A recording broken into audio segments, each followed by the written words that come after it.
The assassin's code demanded my death, yet her voice glitched the moment I held. Her commander, Lisa Brooks, never expected to wake up in chains aboard an alien vessel. The metal restraints cut into her wrists as she struggled against the strange, purple alloy that held her captive. The ship hummed with an otherworldly energy that made her teeth ache.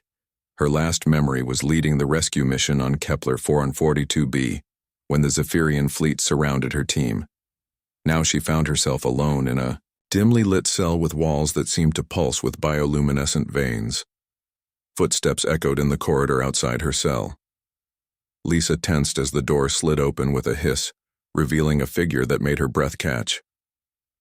The alien woman stood nearly 7 feet tall with skin that shimmered like liquid mercury. Her eyes glowed with an inner fire and her hair moved like it was underwater despite the absence of any breeze. The creature studied Lisa with an expression that seemed almost human. The universal translator crackled to life as she spoke. Her voice was melodic yet cold like wind chimes in a winter storm. "I am Vexari of the Crimson Blade," the alien announced. Each word carried weight that pressed against Lisa's mind. "You have been chosen for termination. Human, your species has proven too dangerous to exist." Lisa forced herself to meet those burning eyes. "Why me specifically?" Vexari tilted her head in a gesture that was surprisingly familiar. "You destroyed our mining colony on Taos. 87,000 of my people died because of your weapons." "That was a military target," Lisa replied, keeping her voice steady. "Your people were enslaving the indigenous population." The assassin's expression flickered for just a moment, revealing something that might have been doubt. The moment passed quickly, replaced by cold determination. "Explanations are irrelevant. The collective has spoken. Your death will send a message to your kind, Lisa." Watched as Vexari moved closer, noting the way. The alien's movements flowed like water. The assassin wore form-fitting armor that seemed to be alive, responding to her every gesture.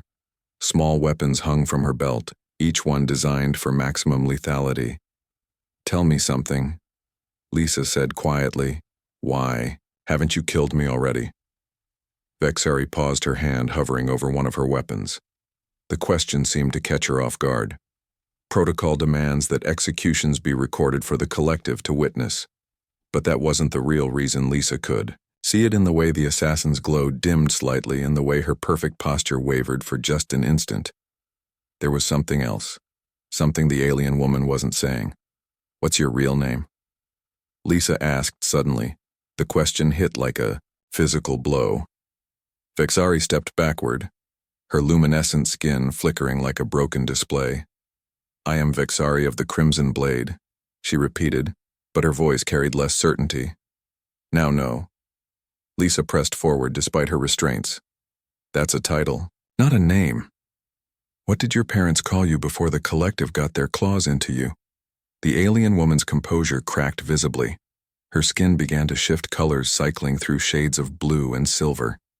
The translator struggled to keep up as words poured out in her native language before switching back to English. "Maya." Her voice was barely a whisper. "My name was Maya. Before the choosing, before they took me from my family and made me into this."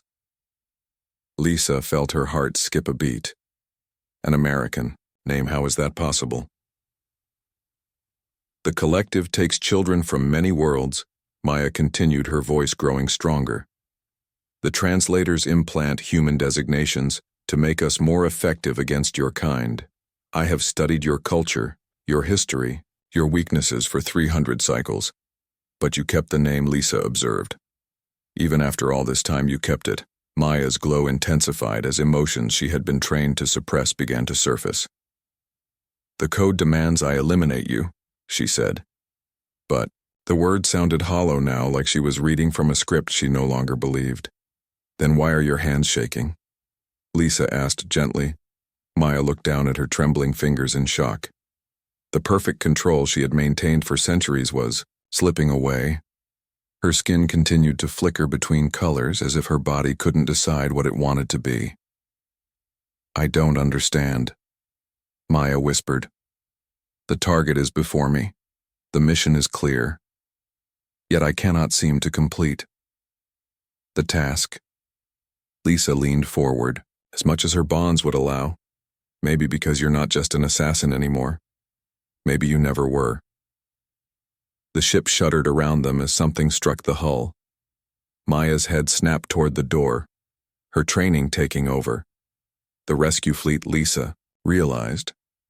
They found me. Maya drew a weapon from her belt, but instead of pointing it at Lisa, she turned toward the door. You will not live to see rescue, she said, but her voice lacked conviction. Then do it, Lisa challenged. Release these bonds and fight me face to face. If you're going to kill me, at least give me a chance to die standing. Something fundamental shifted in Maya's expression. The cold mask of the assassin cracked completely, revealing the person underneath. She moved to Lisa's restraints, her fingers working quickly at the release mechanism. I should not be doing this, Maya muttered as the chains fell away.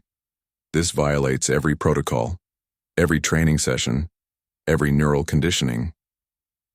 Lisa rubbed her wrists, feeling circulation return. Why are you? Because Maya interrupted, looking directly into Lisa's eyes for the first time. Because in 300 cycles of perfect compliance, I have never felt anything until now. The moment you spoke my real name, something broke inside me. The ship shuddered again, more violently this time. Alarms began to sound throughout the vessel as emergency lights bathed everything in red. Maya grabbed Lisa's arm, her touch surprisingly gentle. We must go, she said. My people will not show mercy to either of us now. Your fleet cannot breach our shields, but they can create enough distraction for us to reach the escape pods. Lisa repeated. Maya nodded, her skin now a steady, warm gold that reminded Lisa somehow of sunset. I cannot return to the collective. They will detect the change in me. The emotional variance will be seen as corruption. I am no longer Vexari of the Crimson Blade. Then who are you? Lisa asked as they moved toward the door. Maya smiled, and for the first time she looked truly alive. I am Maya, and I choose to live rather than simply exist. They ran through corridors filled with other Zephyrians who paid them no attention, assuming Maya was simply moving her prisoner to a more secure location. The irony was not lost on either of them as they made their way to the evacuation bay. Behind them, the collective's perfect assassin was dead. In her place stood a woman who had remembered her name, and with it her humanity. The rescue fleet continued its bombardment, unaware that the real rescue had already taken place inside the heart of their enemy. As they reached the escape pods, Maya turned to Lisa one last time. Thank you, she said simply, for reminding me who I was before they made me into who I was supposed to be. Lisa smiled back. Sometimes the best rescues are the ones we give ourselves.